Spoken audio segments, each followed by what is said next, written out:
Pakistan national alliance کو یہ شکایت تھی کہ وہ الیکشن منصفانہ نہیں ہوئے. انہوں نے ان ابتدائی مذاکرات میں یہ تسلیم کر لیا کہ اثر نو انتخابات کرائے جائیں گے، اور یہی ہمارا بنیادی مطالبہ تھا. اور اس کے بعد آئندہ الیکشن کو منصفانہ اور آزادانہ بنانے کے لیے ہم 32 نکات لے کر گئے. مذاکرات ہوئے اور جناب ذوالفقار علی بھٹو مرحوم کے ساتھ جناب عبدالحفیظ پیرزادہ اور جناب مولانا کوثر نیازی مرحوم تھے، اور ہماری پی این اے کی ٹیم میں مولانا مفتی محمود مرحوم، میں اور پروفیسر غفور احمد، ہم اس میں شریک ہوئے مذاکرات میں. تو کئی دن تک مذاکرات ہوتے رہے.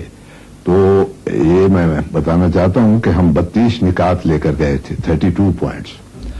اس میں 31 نکات پر ہمارا سمجھوتا ہو گیا، اور ایک جو 32واں پوائنٹ تھا وہ ہم نے خود واپس لے لیا.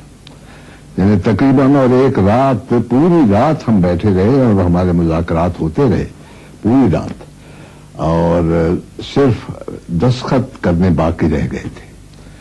اور اس کے بعد بلا جواز مارشل لا مسلط کر دیا گیا.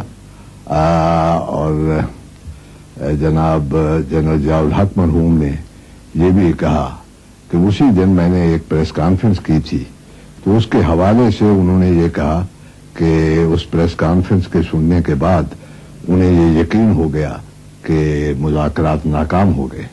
تو میں نے یعنی حالانکہ اسی دن جو پریس کانفرنس کی تھی اس میں یہ کہا تھا کہ ہمارے مذاکرات کامیاب ہو گئے ہیں، اور ہمیں توقع ہے کہ کچھ وضاحتیں جو ہم نے طلب کی ہیں ان کا بھی مثبت جواب آئے گا بھٹو صاحب کی طرف سے. اور چنانچہ اسی رات، یعنی جس رات یہ مارشل لا نافذ ہوتا ہے، 11 بجے رات کو جناب بھٹو مرحوم نے انہوں نے بھی پریس کانفرنس کی، اور اس میں انہوں نے کہا کہ صبح کو ابتدائی یعنی بات کریں گے عبدالحفیظ پیرزادہ اور پروفیسر غفور احمد، اور شام کو ہماری وہ میٹنگ ہوگی جس میں ہمارے دستخط ہونے تھے، اور اس کے بعد معاملہ جو ہے وہ ختم ہو جاتا.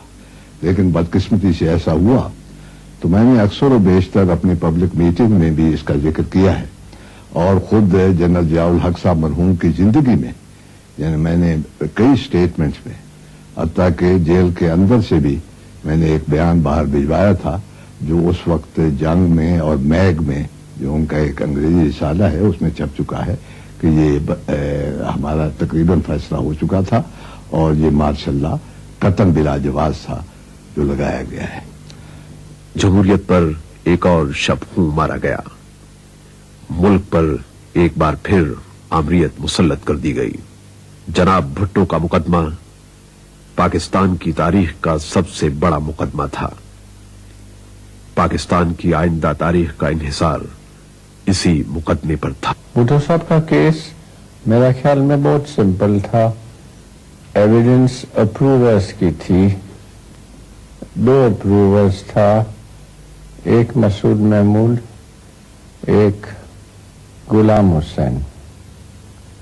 ابھی غلام حسین کا ایویڈنس گواہی ایڈمیسیبل تھی، لیکن اس کا ایویڈنس غلام حسین کا بھٹو صاحب کے خلاف نہیں تھا.